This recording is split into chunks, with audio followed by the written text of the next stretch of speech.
Hello, everyone. Um, Welcome back to the class of engineering economy.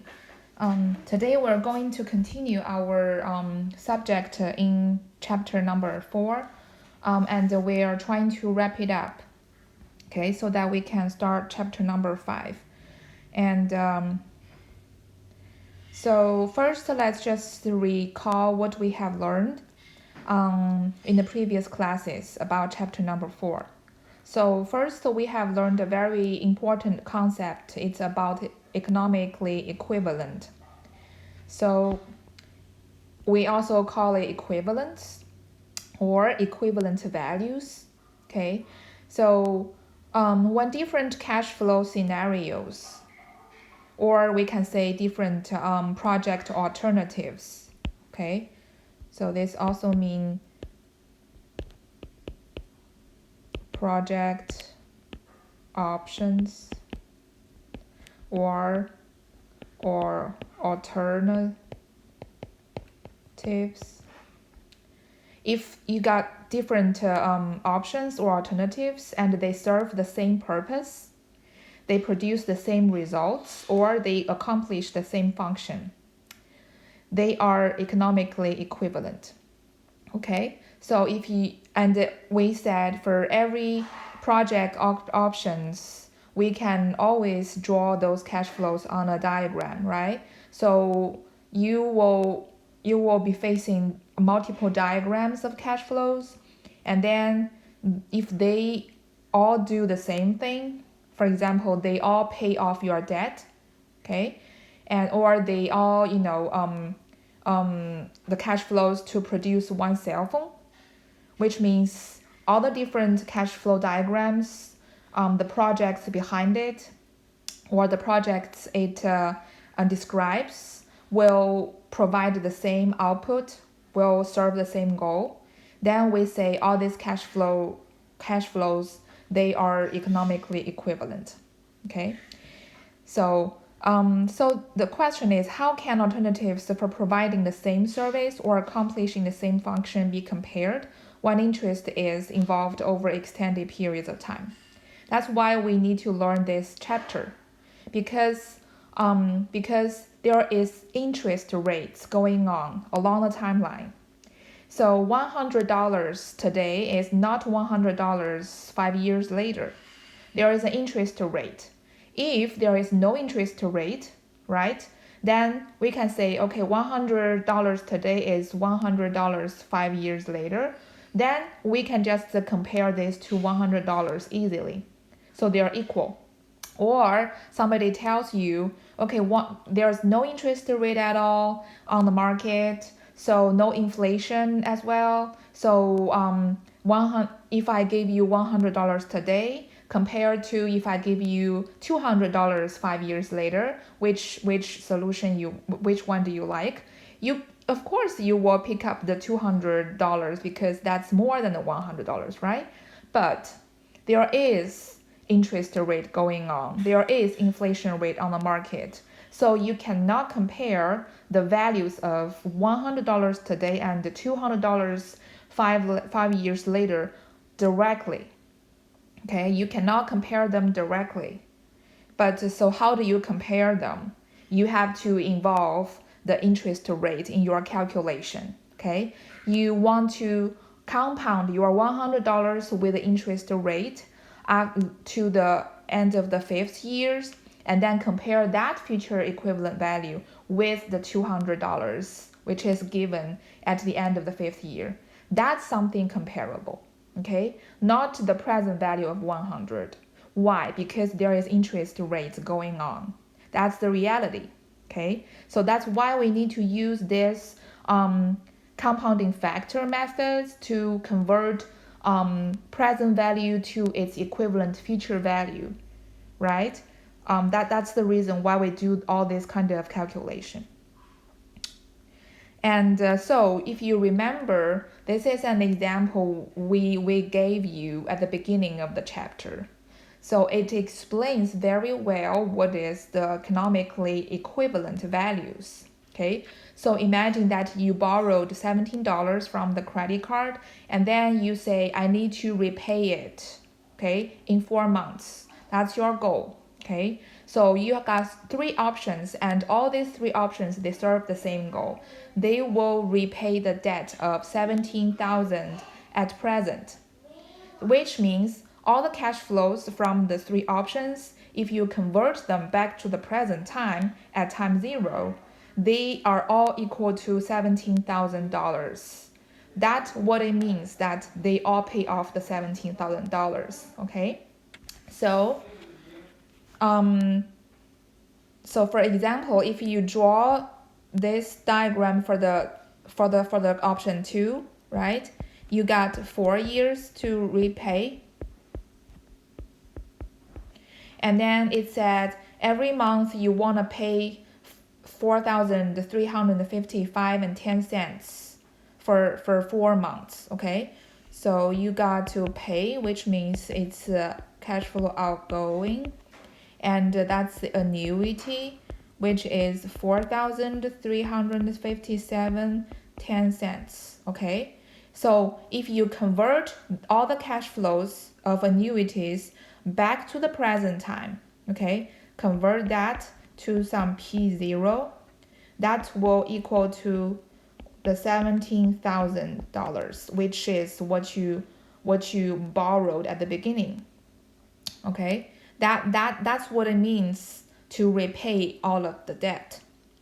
Okay, another option, for example, option 3, if you draw it in the diagram, you have 4 years to do that repayment, but you don't want to pay anything in between the 4 years. You just want to pay a lump sum at the end of the 4th year. So that's something you can say it's a future value, right? And then that's a big payment, which is 17,690.27. So that's a future value. And if you convert that future value to a present time value, that should be also 17,000. Okay, so you see 17,000 at present at the time 0 is not 17,000 after 4 years. Actually, you need to pay more after 4 years. Okay, so that's because there is interest rate going on. But the equivalent values are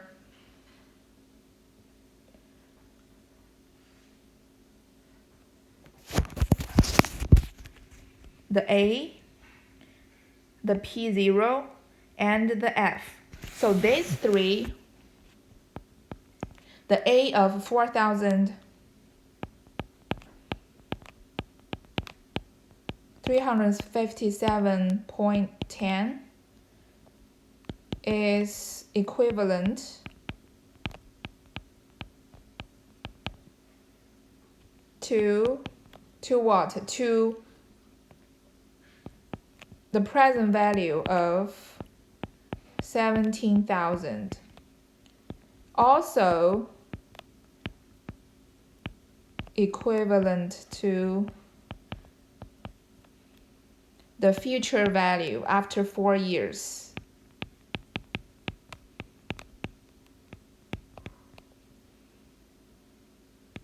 Which is of $17,690.27. So these 3 are the equivalent values. Okay, that's what we say what is economically equivalent, because all these 3 values, if you convert them to the present time, they're equal. Then they are equal to the $17,000 debt, and they all serve the same thing. They repay your debt in 4 years. Okay.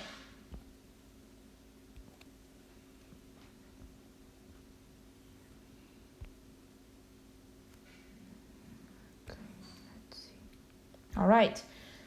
So, because if we involve the interest rate, we can always convert some present value to a future value back to the present value, so on and so on. So here are all the scenarios or the questions we have seen.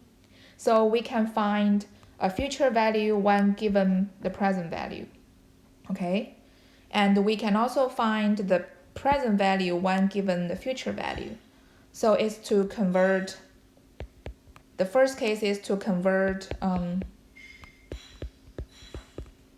P to F, right? And the second case is to convert F to P. Also, we can find F given A, so convert some annuities to a future time as a future equivalent value, or convert some present value to annuities. We can also say is to distribute your present value evenly to every year, okay? And then find A when given F, so convert some future value to annuities. We also can say we want to distribute a future single value to its equivalent annual value, okay? And then we can find A given P. Wait a second, so this is convert A to P, okay? So this is to convert P to A, okay? So this is to distribute the present value to its annual values. And the last case is deferred annuities, which means your annuities do not start at the end of the first year, but sometime later, okay? So a delayed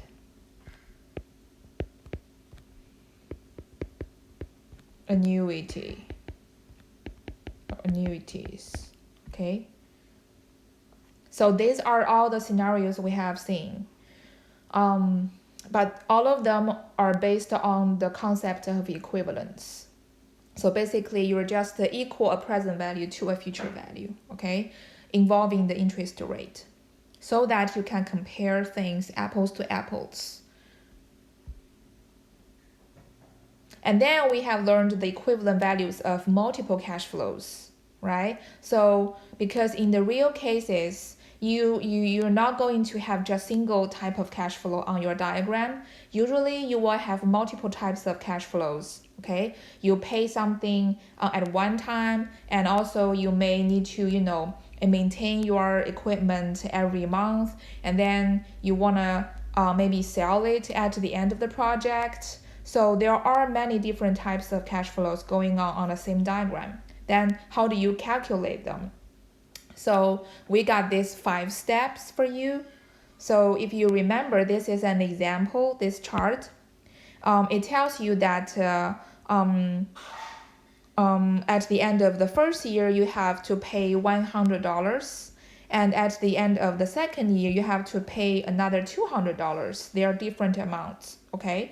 So they're not annuities. You cannot use the annuity equation directly. So there are two cash flows. And then at the end of the third year, you need to pay $500. And starting from the end of the fourth year, you're going to have a delayed annuities. Okay, we can see that's a deferred annuity. So how do you convert all of them back to the present time? Okay, that's what you want to know. And so the steps are, the first step is you draw the cash flow diagram like this, okay? You just read the problem statement and then just draw whatever cash flow they describe. And then the step 2 is determine how many different types of amounts of cash flows on the timeline. You need to look at, okay, how many different types of cash flows, okay?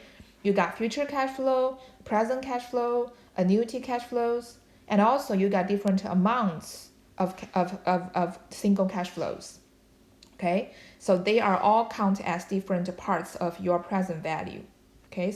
So you want to determine how many parts of present value you need to find out. And step 3, you want to convert all cash flows back to times 0. You remember we write something like P equals to what? That's your question. And then you want to like divide it into different parts, okay? But how many parts you have, you need to check your cash flow diagrams, okay? And then maybe you have n parts. So you want to convert every, or you want to convert every different cash flows back to the present time, okay, for different parts. And then the next step is you want to sum all these parts of P0. And if needed, you want to convert the P0 to a future time or to annuities, okay? So that you don't have to do the conversion again for the future value or for the annuities, okay? And today, we're going to learn something new. It's called uniform gradient of cash flows. It's also very useful. And this is just a special case for multiple cash flow problems. So this is a generic diagram for this type of question, okay? So a uniform gradient of cash flows means your cash flow changing by a uniform amount G. Okay, so starting from the end of the second year, okay? Be careful, it's starting from the second year. It's not from the first year or the present time, okay? So starting from the end of the second year, you got the amount of G cash flow going on. It could be going out or going or your receivings, okay? And in the next year, like the period 3, you have more cash flows, but how much more? It's another G. Okay, so it's gonna be the previous G plus another G. So it's 2G. Okay, say if G is $100, then in the third year, you're gonna have $200. Okay, and then in the third period, you're gonna have $300. Okay, although you are at the end of the fourth year, but it is actually the third period. Okay, and then so then in the next year, you're gonna have 4,000 and 5,000 and go on. So every next period, you are going to have just one more G. Okay, that's what we called uniform gradient of cash flows. Okay, I'll give you one example.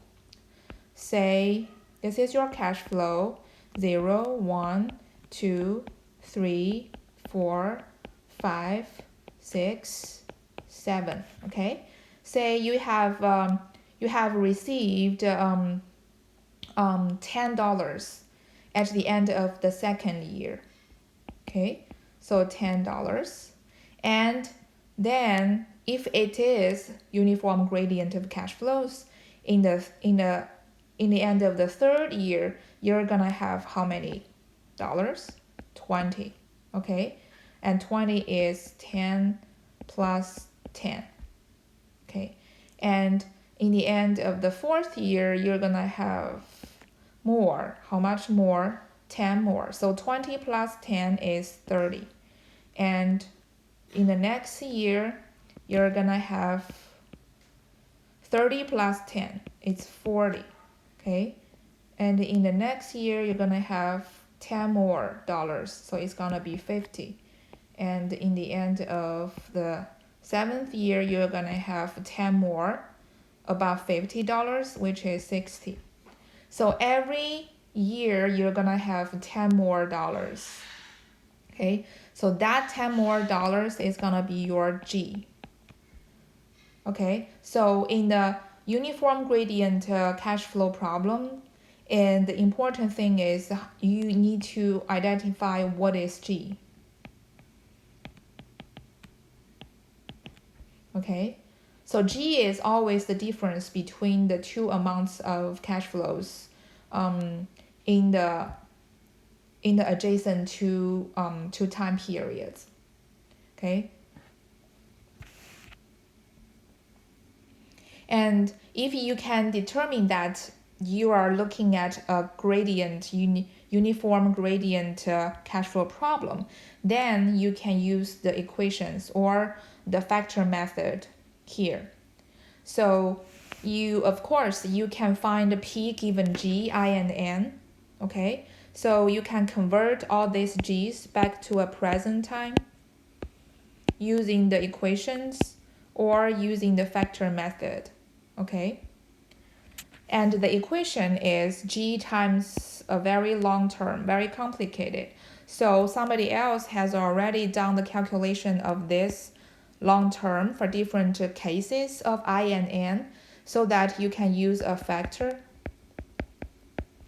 Okay, and then that is our factor method, how it comes. So you can use the method as P equals to G times a factor. And that factor, you can imagine, it is written in the same way as how we do the previous scenarios. So it's to find P given G and I and N. That's it. And the same thing, you can also find A given G, okay? So if you want to distribute these G's to the every year as annuity values, you can use this equation. So G times a big term, and of course you can find out a factor in the table, okay, where the term is already calculated. So this factor method equation is going to be A equals to G times a factor, and that factor is written as to find A given G, I% and N. Okay, and also sometimes you want to convert the G, the gradient cash flows, you want to convert it to a future time. Okay, so that is to find F given G, I, and N. And this is the equation. But unfortunately, there is no factor calculated or prepared in the table for you. So in this case, you need to use this equation. And you can see that the equation is not that complicated. It involves one factor. You can just check it from the table and then do some, simple calculation. Okay, so for this one, no direct factor method. Okay, so use the equation. All right. And one more thing you want to be careful about.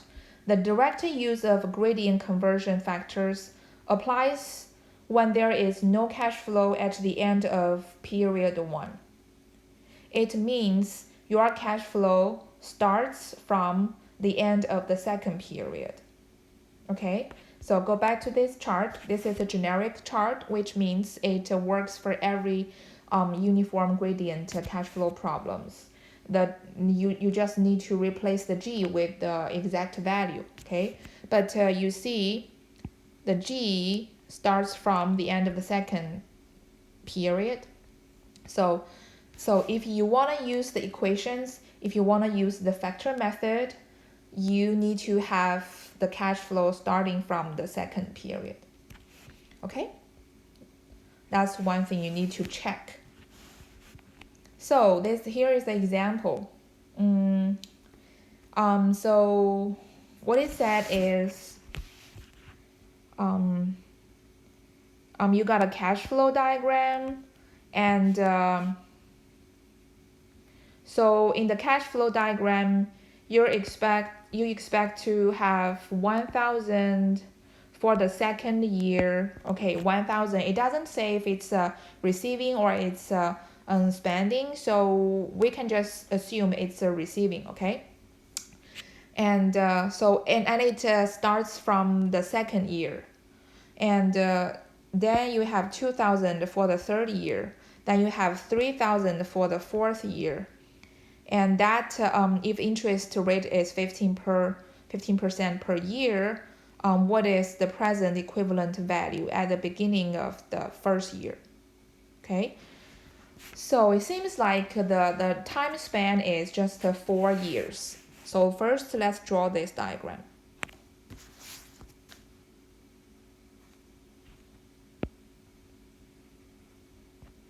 Starting from 0, 1, 2, 3, 4. And it said the cash flow starts from the second year, and the amount is 1,000. And we said we assume it's receiving 1,000. So it's arrow going up, 1,000. And then in the next year, it's 2,000. And in the fourth year, it's 3,000.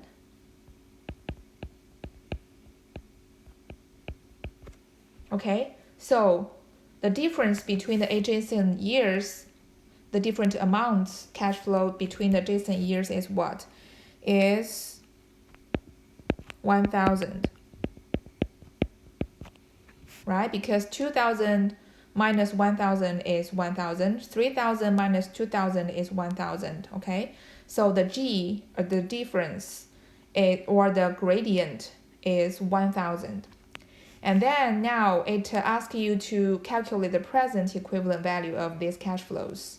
So the first thing is you check from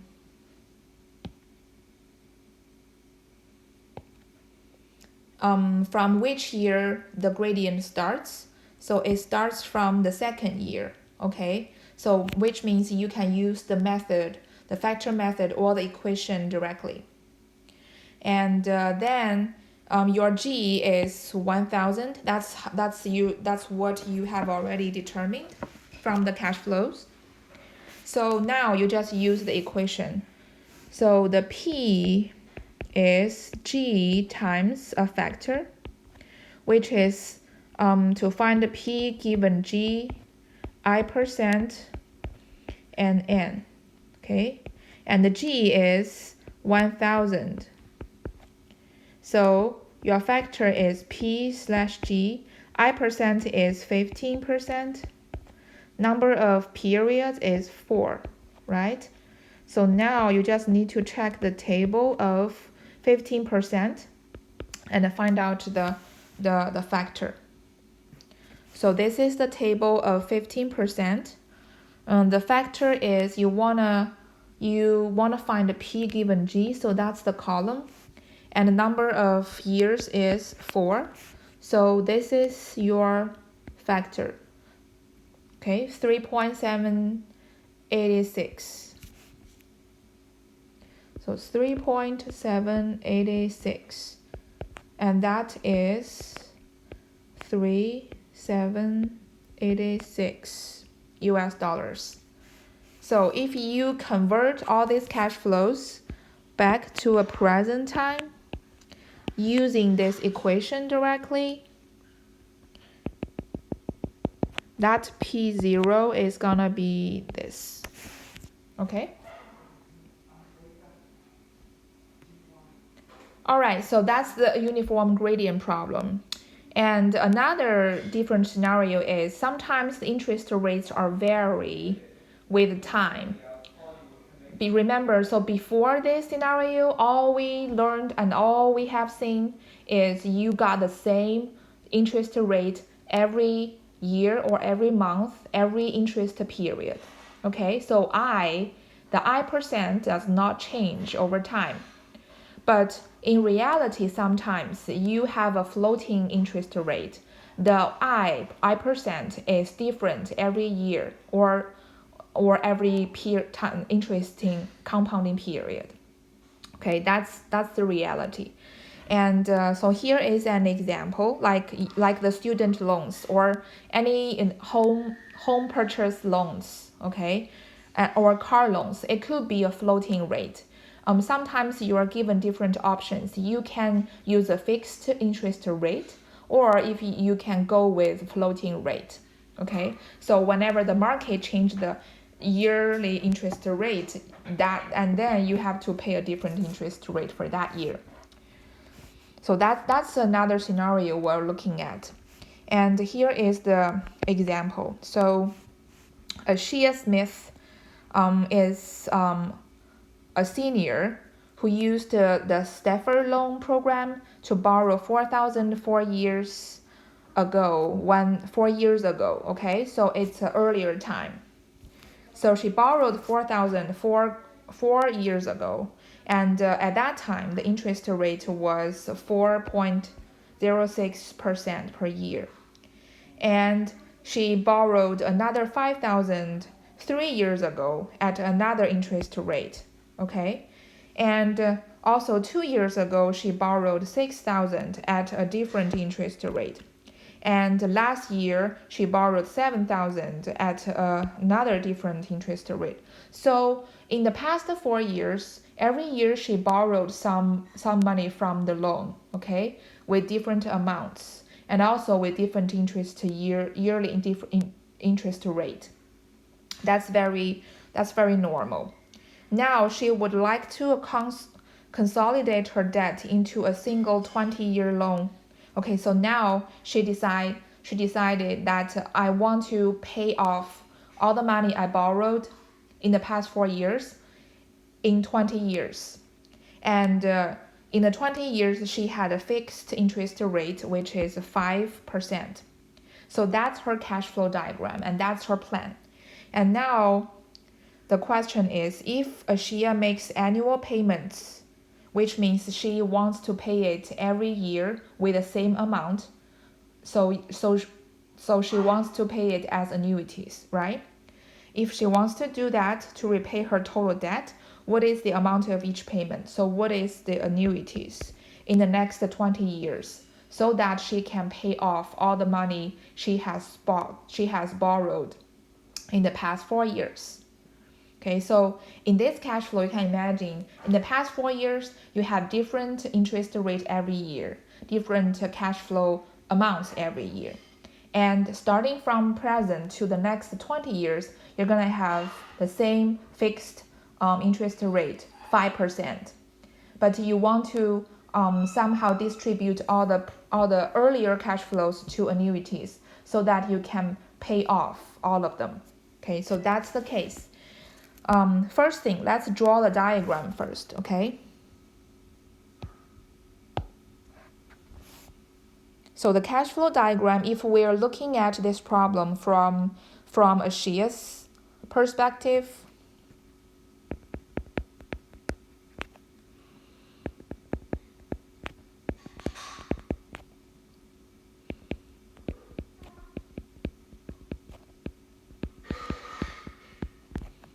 you can draw the cash flow diagram.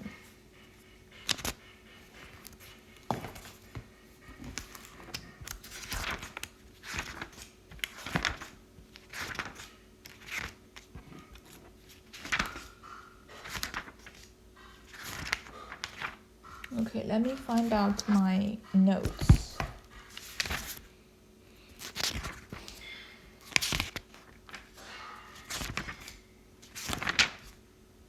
Okay. So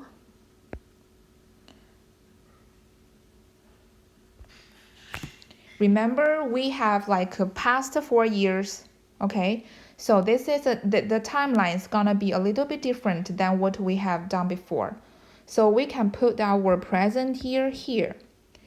And then the year before the present year will be minus numbers, which means they are a past time. Okay?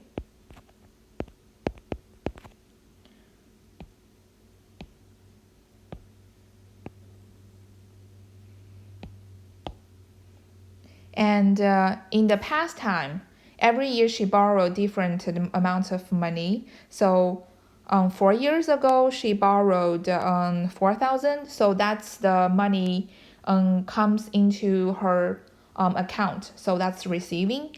So arrows going up.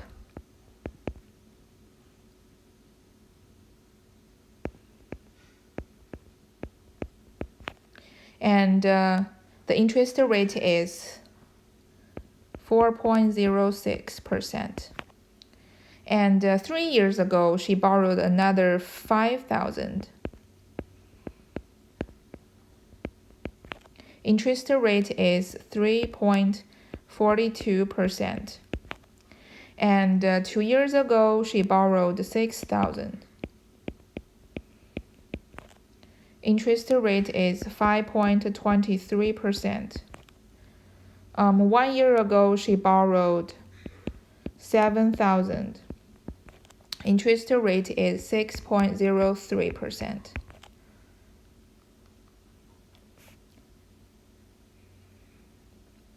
And after that, Xia's plan is to repay this debt, okay? And she wants to pay the same amount as annuities every year for 20 years. So after the present time 0, you're gonna have year 1, year 2, 3, 4, 5, 6, until 20. Okay, and every year she wants to pay the same amount. So that's the money, that's the spending. Okay, so it's the arrows going downward with the same amount. Well, we don't know how much is it, so we just draw the shorter annuity, and A is unknown. Okay, so that's the cash flow for this problem. And how do we calculate the annuity?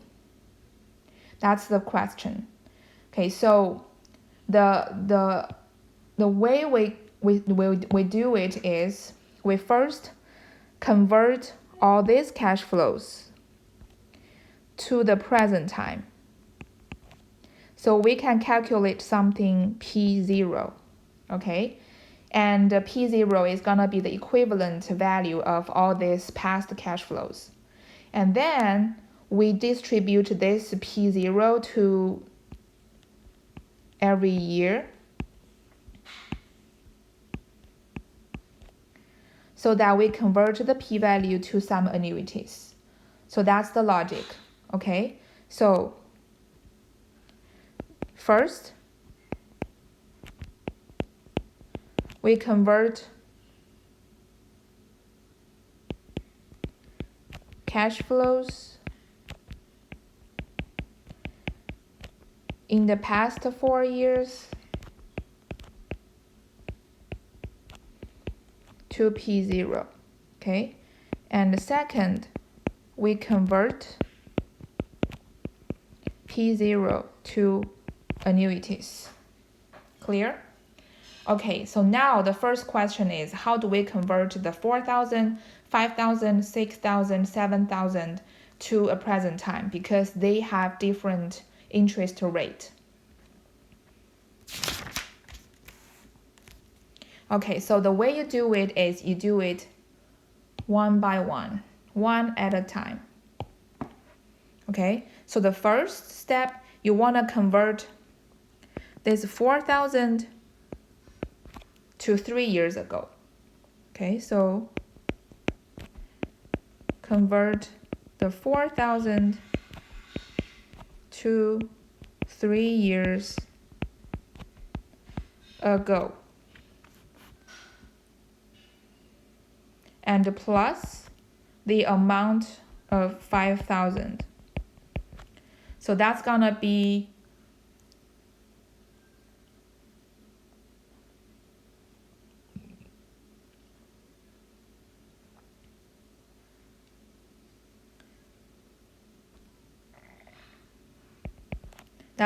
the total amount of cash flows at the 3 years ago, okay?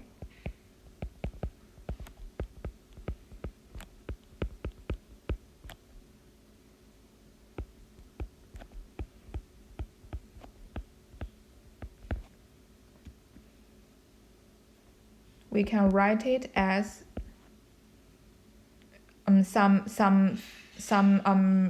value at different time, but it's minus 3.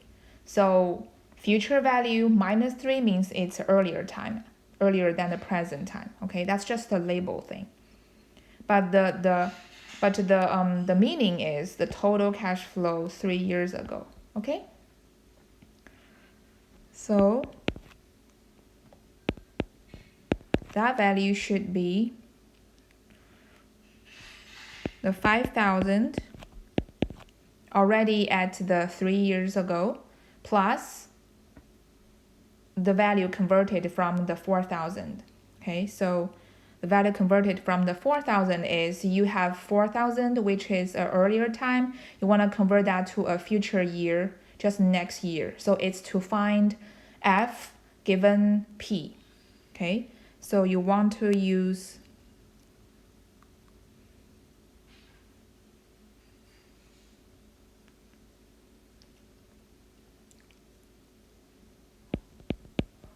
the 4,000 times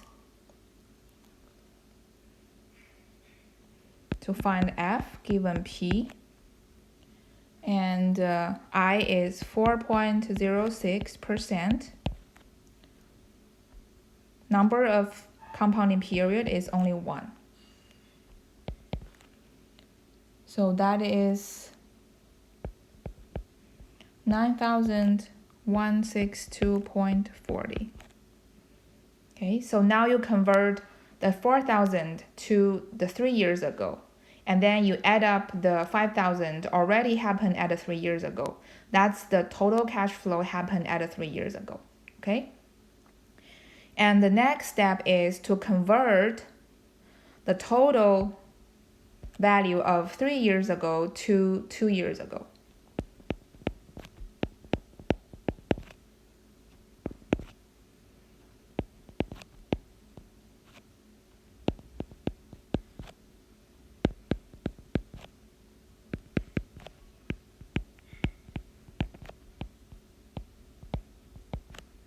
And plus the 6,000 borrowed at the 2 years ago. So you're gonna have the total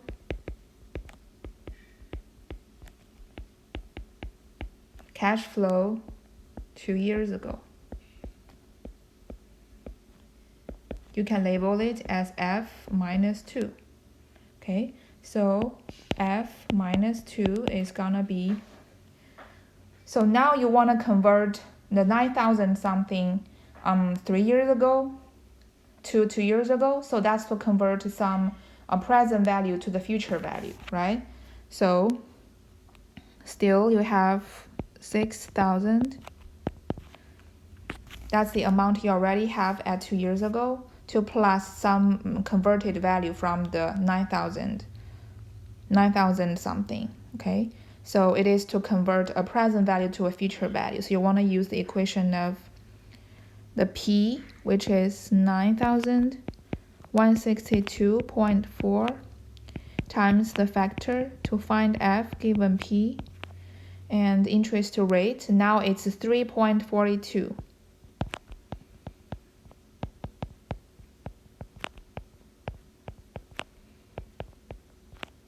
Okay, and then this amount is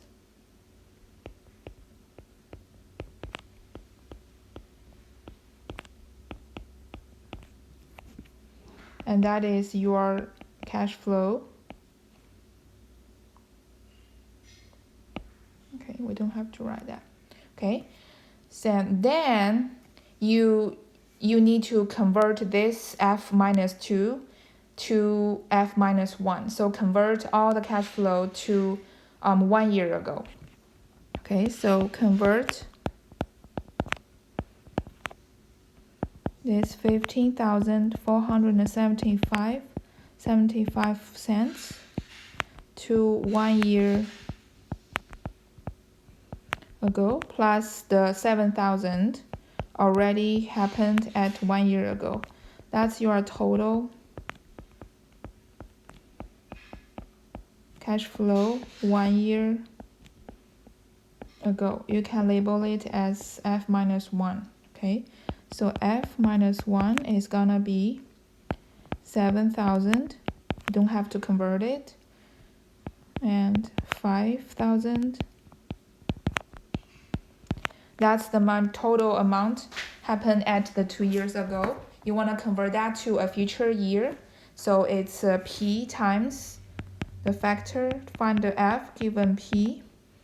Interest rate is again different. So it's 5.23%. Period is 1. Number of period is 1. And this value is 23,285.13.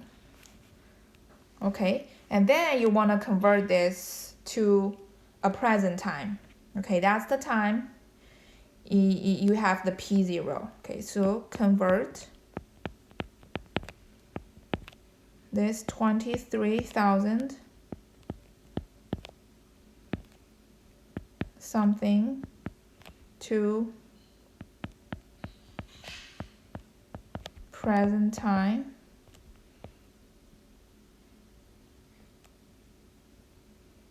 So that's gonna be P0, okay?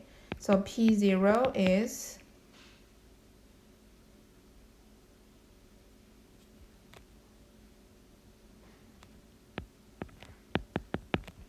23,285.13 times a factor. It's still, you wanna convert a previous value, so 1 year ago to a later time, so it's to find F given P. And interest rate is 6.03%, number period 1 year.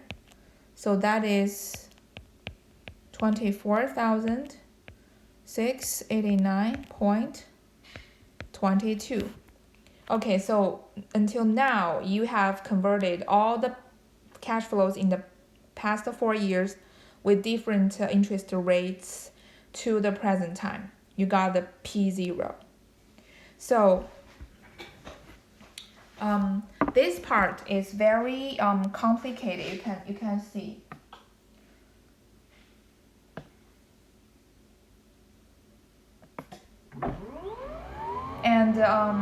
And also, if you look at this interest rate, they are not the interest rate tables you can find out in the Appendix C. So basically, you don't for this interest rates that you cannot find out in the table in the tables. You actually you have two options. You can use the equations instead, okay? Or there are some online calculators. I mean, online economic calculators. You can input this non-integer interest rate to calculate a factor. Okay, that's the two options. So in our class, we won't require you to calculate this type of interest rate problems. But you need to understand if you have various interest rates going on every year, the way you calculate is you need to calculate year by year. You convert the cash flow from previous year to the next year with that year's interest rate. And then you plus the cash flow already happening in that next year. And then you convert that total amount to another next year. So that is sequentially, you're gonna accumulate these cash flows back to compound them to a future time. So that's the logic. And in this case, now we have converted all these 4 cash flows to the present time. The next step is to convert the present time value to annuities. So now it's easy. You just use the equation A is P0 times a factor, which is to find A given P, interest rate, and the number of periods. Your P0 now is 24,689.22. times the factor is A/P. I is now fixed. Okay, so you can convert it directly. So 5%, how many years? You got 20 years to distribute. So now the value is 1,980.08, which means Shia needs to pay this amount every year for 20 years so that she can repay all the earlier debts. Okay. Now let's move on to another important concept. It's called nominal annual interest rates.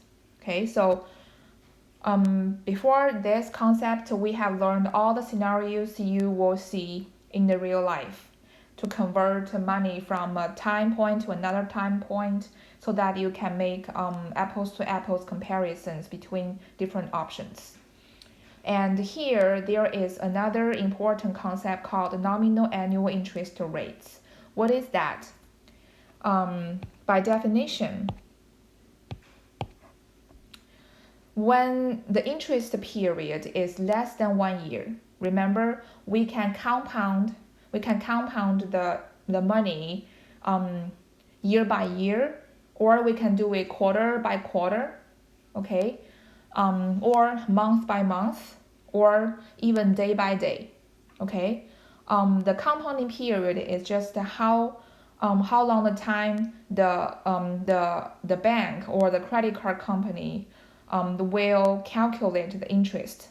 Okay, so like a credit card company, they would like to calculate interest rate day by day. So every day they will calculate the interest rate, and then another day they will start from the accumulated interest plus the original principal. Okay, or they can do it month by month. So every month they will calculate how much you own, and so that's the original principal plus the interest, and then for the next month they will start from that new basement for the interest calculation. Okay, so the interest period is just how long or how frequent the interest is calculated. So it could be less than a year. Okay, but a customary way to quote the interest rate on an annual basis is something we always say. So the credit card company always say nominal annual interest rate is 15% or 20%, right? When you have the advertisement from the credit card company, they always tell you, hey, our nominal interest rate APR is 15%. And then another credit card company will say, hey, we have lower APR, it could be 10%. That's how they just advertised it to attract you, okay? But that nominal rate actually it's not the effective rate they are using when they calculate the interest every month or every day. It's just a saying. It's just a common saying or common quote, okay? So that every company is talking about the same concept, so you can compare different credit cards, okay? So that nominal interest rate is R, and that is just a custom way to quote, not to calculate.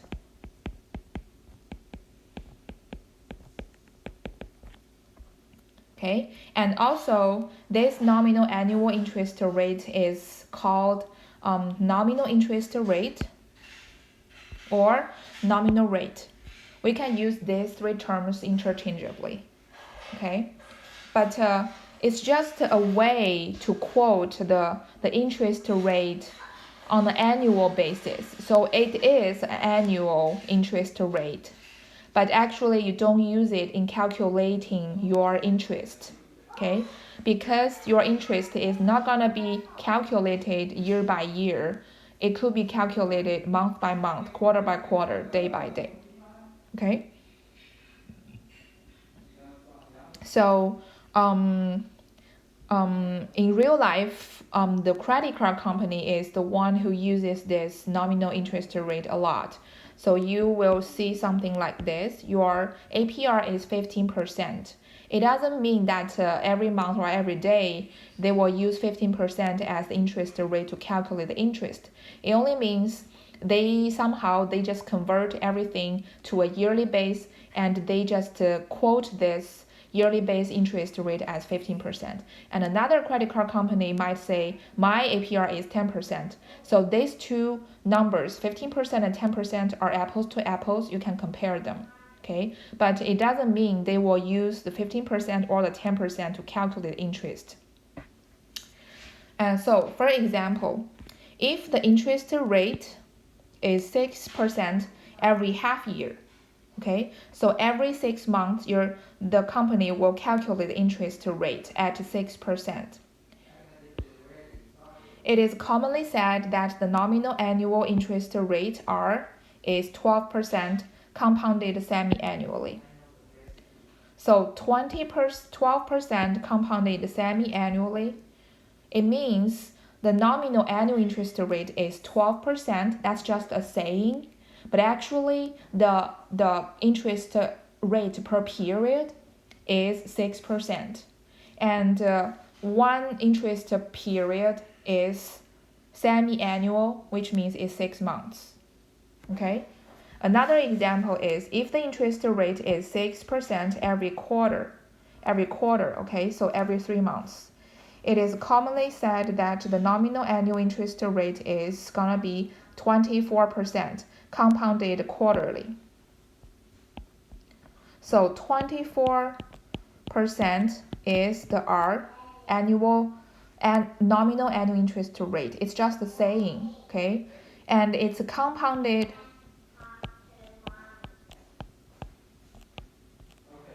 quarterly. Okay, which means every year you compound it 4 times. So every quarter, every compounding period, what is the interest rate? It's gonna be 24% over 4, because every year you compound it 4 times. So it is 6% as well. Okay, so that is the difference between the nominal annual interest rate R and the effective interest rate per period. So now let's see the more examples. So we have learned nominal annual interest rate, which is the R, and we said it is different than the interest rate per compounding period. Okay, so they are different values. And the nominal annual interest rate is not used in the calculation.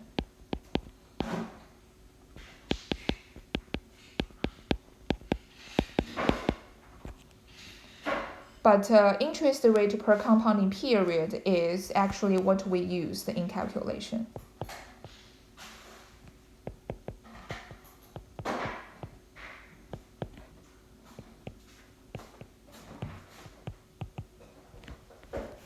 Okay, so that's the difference. And for example, if it is said that the nominal annual interest rate R is 12%, compounded semi-annually, okay, so the interest rate per compounding period will be, because it's compounded semi-annually, so every year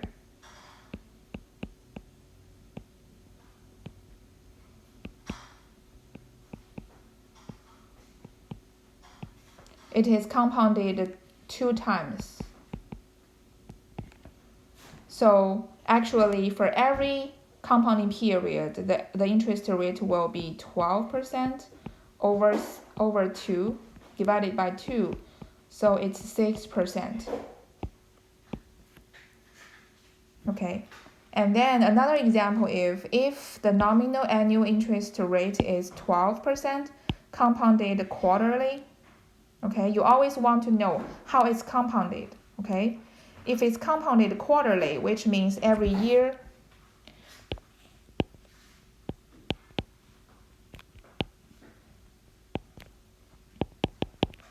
it is compounded how many times? 4 times. So the actual interest rate per compounding period will be 24% divided by 4, which is 6%. Okay, and one compounding period is a quarter. You see the difference? Now let's see more examples. So if it is said that the nominal interest rate is 12% compounded quarterly, okay, the interest rate per compounding period is gonna be what? It's 12% divided by 4. Why is 4? Because it's in a year, it's gonna be compounded 4 times. So the actual interest rate per period is 3%. And the one compounding period is a quarter. So next example, if it is said that the nominal interest rate is 12% compounded monthly. Okay, you always want to look at how it's compounded, how frequently it's compounded. Okay, if it's compounded monthly, which means for a year, it's compounded how many times? 12 times, okay? So the actual interest rate per compounding period is 12% divided by 12, which is 1%, okay? So 1% is the actual interest rate per compounding period. And in this case, one compounding period is a month. Okay, so I want you to pause here and go back to rewatch the video to understand what is the nominal interest rates and versus the actual interest rate per period. Okay? And then let's do the practice. I want you to do it by yourself, okay? And see if you can fill the blanks correctly. If it is said that the nominal rate is 20%, what's the frequency? Compounded semi-annually, okay? So you need to convert this, translate this to an information like it's compounded 2 times a year, okay? The interest rate per compounding period is what? Because it's 2 times a year, so it's gonna be the nominal interest rate divided by 2. So it's 10%. One compounding period is half year because it's compounded semi-annually, okay? And every year it is compounded how many times?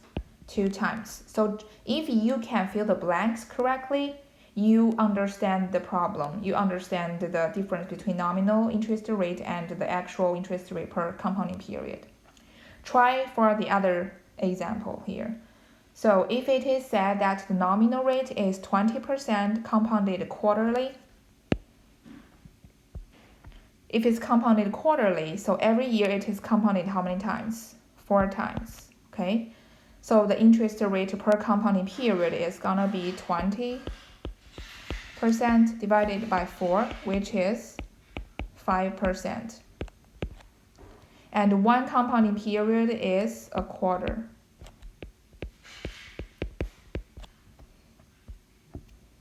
Okay, third example, if it is said that the nominal interest rate is 20% compounded monthly. If it's compounded monthly, then how many times is compounded a year? 12, because you have 12 months. The interest rate per compounding period is gonna be 20% over 12. Okay, 20% over 12, you need to calculate.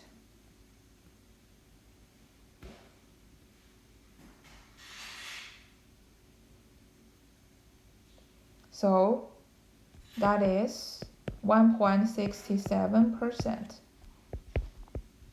So every month your actual effective interest rate per month is gonna be 1.67%. And one compounding period is a month. The last case, if it is said that nominal interest rate is 20% compounded daily. Wow. So every year, how many times is compounded? You got 365 days. So you got 365 times. Okay. So the compounding, the interest rate per compounding period is gonna be 20% over 3,365, which is 0.05%. So actually every day you're gonna compound the interest by 0.05%, not 20%, okay? And one compounding period is a day. Okay, so if you practice and if you got the same answers, then you can make sure that you understand that. If not, you have to rework on this. Okay.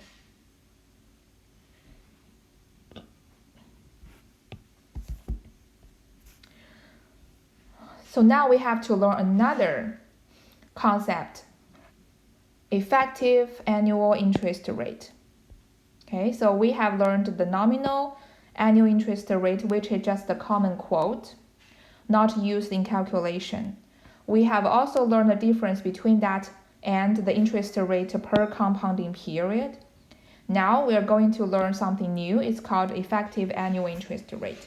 Okay, so what is the difference between these three concepts? Okay, let's take a look at this example. Suppose that you have $100 invested as a principal for 3 years at a nominal interest rate of 12%, compounded semi-annually. So your R is 12% and compounded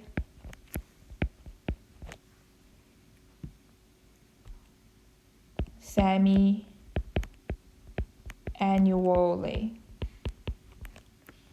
Okay, so which means in a year you have to compound it 2 times, right? And the actual interest rate per compounding period is what? So the I% is 12% divided by 2 because you're going to compound that 2 times a year. So 6% is your compounding interest rate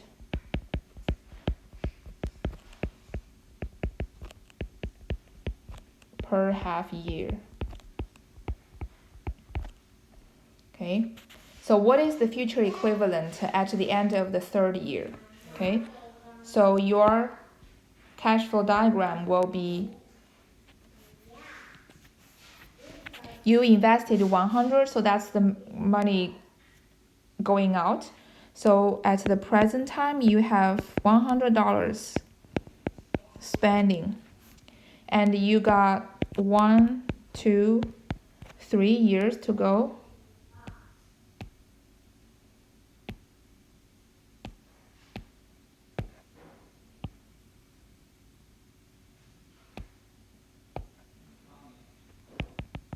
So what is the future equivalent of this cash flow?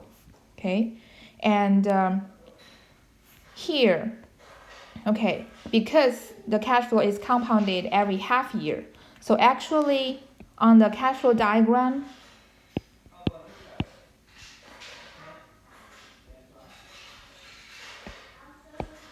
you're gonna have 6 periods.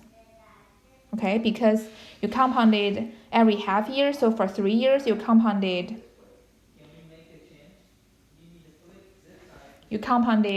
6 times. So you're gonna have first period, which is the first half year, second period, third period, fourth period, 5th period, and the 6th period. So every segment of the time is half year. Okay, and then you can put the I is 6% on this diagram. Okay, so that's how you calculate. You cannot use the R equals to 12% to do the diagram because we said that's just a common quote. It's not used in calculation. So actually,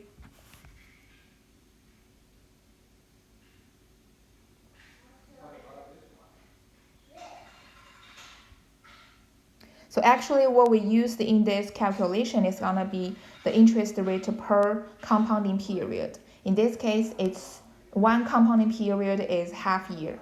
Okay, so that's why we use 6 time segments instead of 3. All right, and then now we have to calculate the F. So the F is, this is to find out future value given a present value. So it's gonna be P times a factor to find out F given P. I% is 6%. Number of compounding period is 6. So it's 100 times, is to find the F given P. So this is your column. And the number of N is 6. So this is your factor. So it's 1.4185. So it is 141.85. That is your future equivalent value of this cash flow. Okay? And so so now you may want to say, is it true that we couldn't use the R to calculate year by year? Okay, if you want to know this, we can try. Okay, so now let's try to use the R, okay, and to compound it year by year. Let's see what will happen. So if you use R, then because R is annual based, so you are gonna compound it year by year. So you're gonna have 1, 2, 3 segments on the timeline, okay? And you have this 100 at the beginning. And if you say, we just wanna use the R to calculate it, and I wanna find the future cash flow, okay? So now let's just do the calculation. Still, it's to find out F given P, 12%, number of N is 3. So it's 100 times, go check the factor. So this is the same column, but the number of N is 3.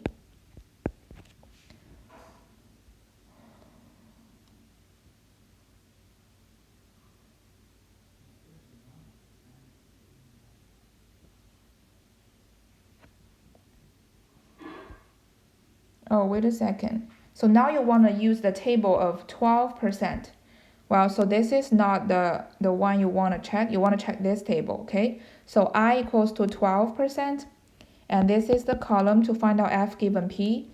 And number of time is 3. So this is your factor. So 1.4049. So 1.4049.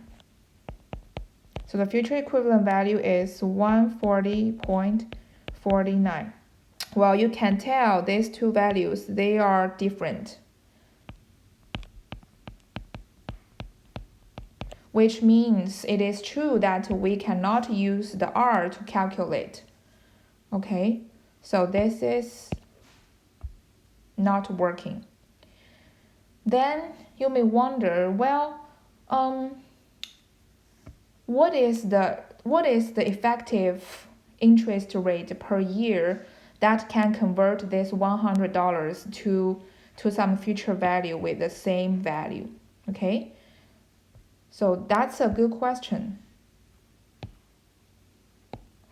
So you may wonder,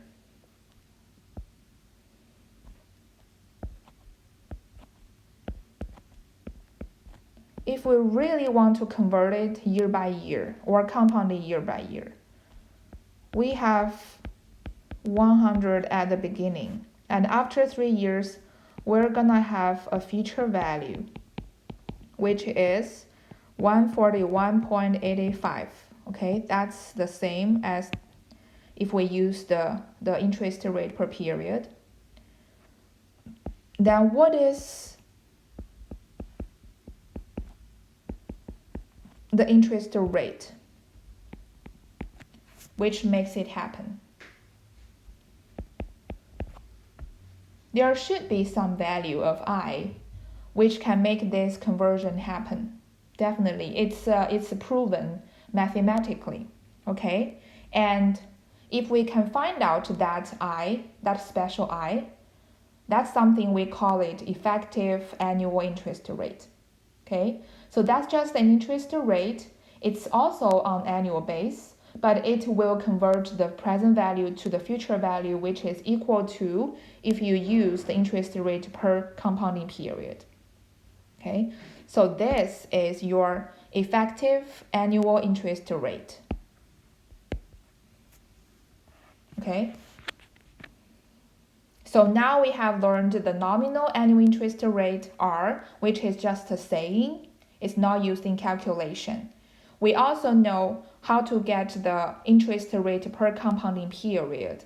Okay, that's what you use in calculation. And then we also know there is some interest rate that can make this conversion happen year by year. Okay, and that interest rate is called effective annual interest rate. And how do you calculate that I effective?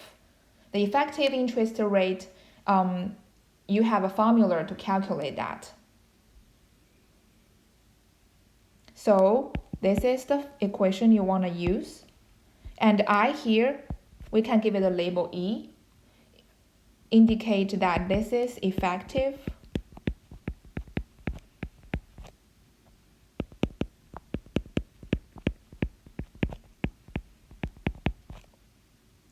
and of course it's annual base. Okay, and it can be calculated by using the I, not the I, by using the R, which is the nominal annual rate, and also the M, which is the number of compounding period per year. Okay, so let's see this example. So we still invest 100 as the principal investment, and the nominal rate is R is 12%, compounded semi-annually, so every year is compounded 2 times, so the capital M is gonna be 2. And so what is the future equivalent at the end of the third year? So if you know the R and M, you can actually calculate the IE, which is 1 plus R over M to the power of M minus 1. Okay, so in this case, R is 12%, and every year it's compounded twice, so M is 2, and M to the power of 2 minus 1. So this will give you 12.36%. So the effective annual interest rate is 12.36, and it is bigger than the R, which is the 12%. Okay, so now you can use this IE to compound the cash flow year by year, and of course you're gonna have the same future equivalent value as using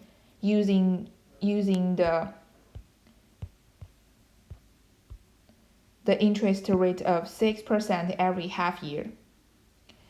So let's check if that's the case. Okay, so now you can do it year by year.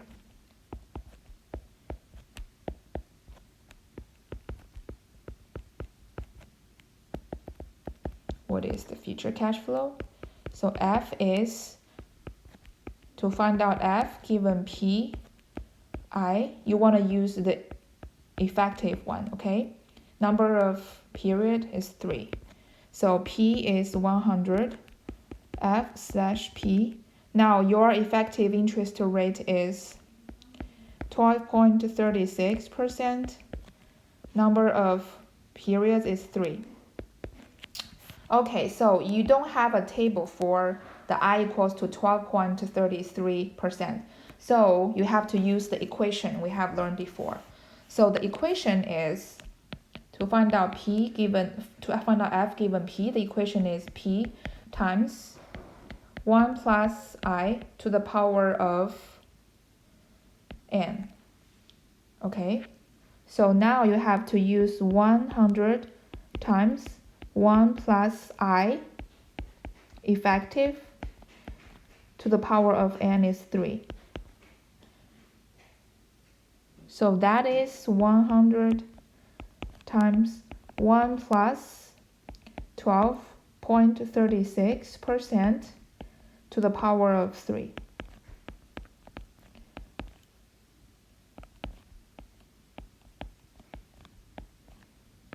Okay, and this will give you 141.85. Look at that. This is the value the same as this one.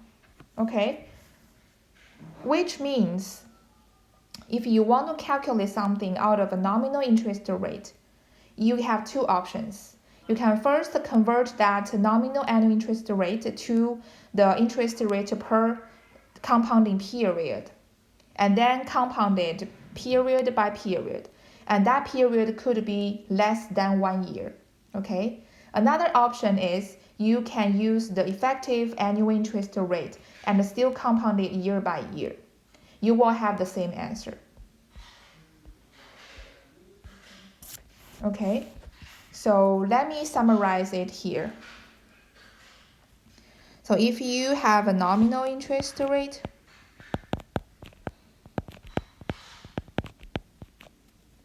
R, you have two options to calculate your future or present or annuity equivalent values.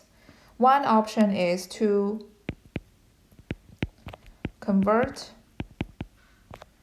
the R to the interest rate per period and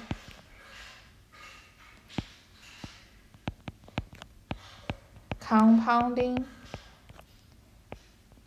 period by period. The period could be less than a year. It could be a quarter, it could be a month, it could be a day. That's your first option. The second option is you can use your nominal rate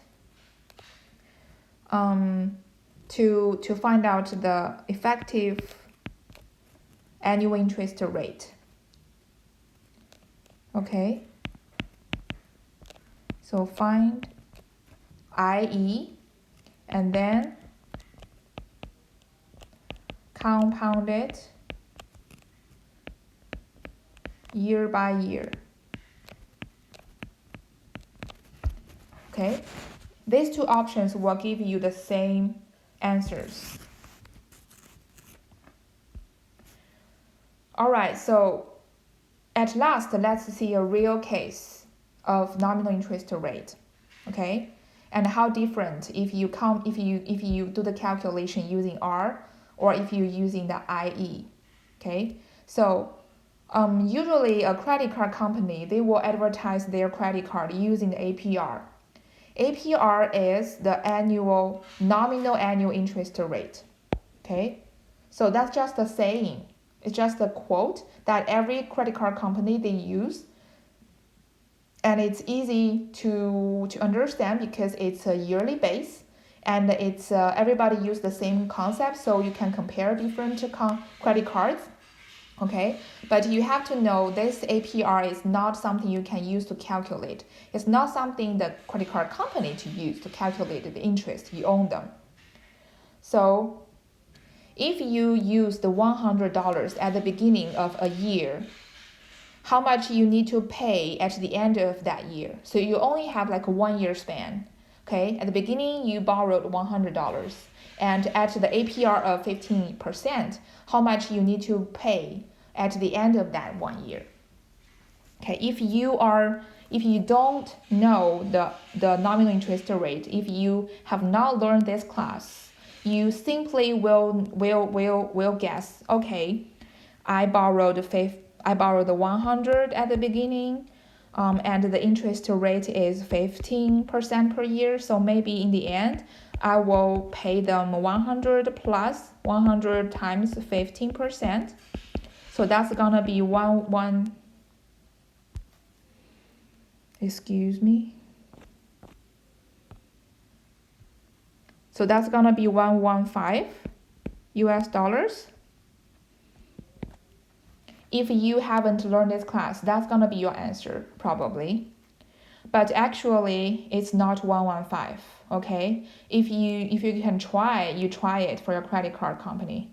It's definitely not 115. So what exactly the amount you need to pay back after 1 year? So you have two options. One option is you use the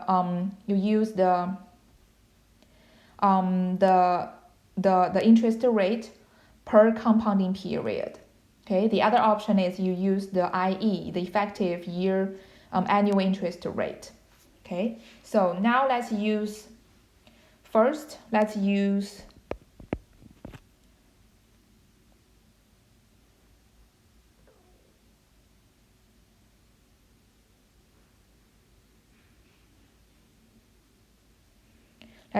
the interest rate per compounding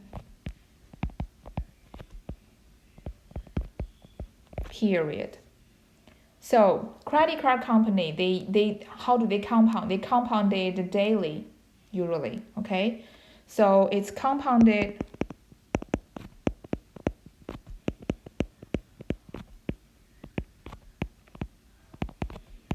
daily, means every year.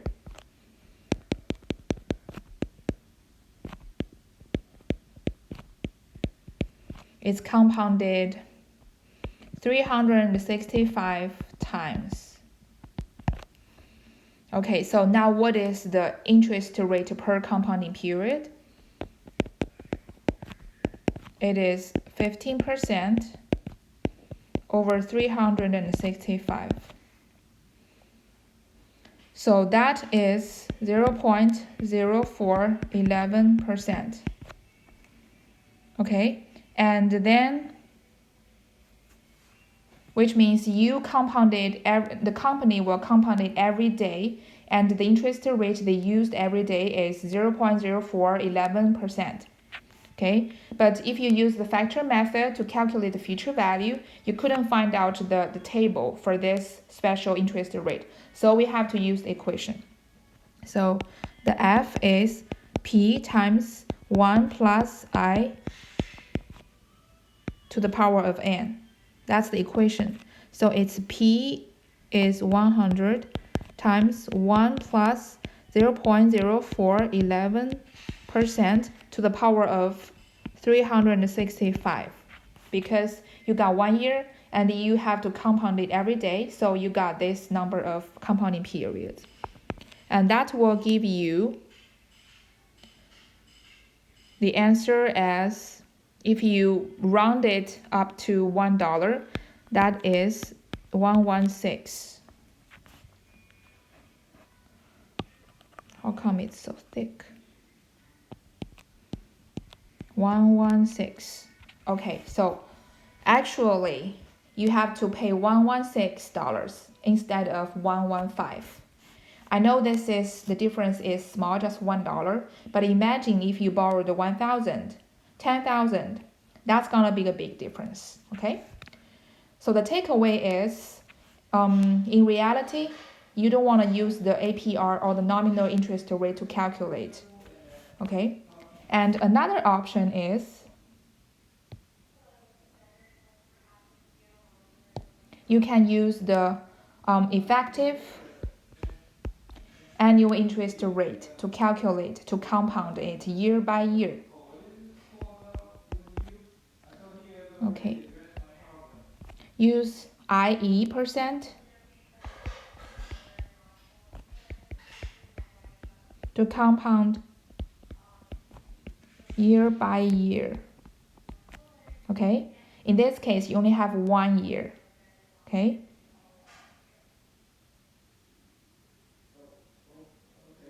But the first thing is you have to calculate the IE. So IE, you want to use that equation. It is 1 plus R over M to the power of M minus 1.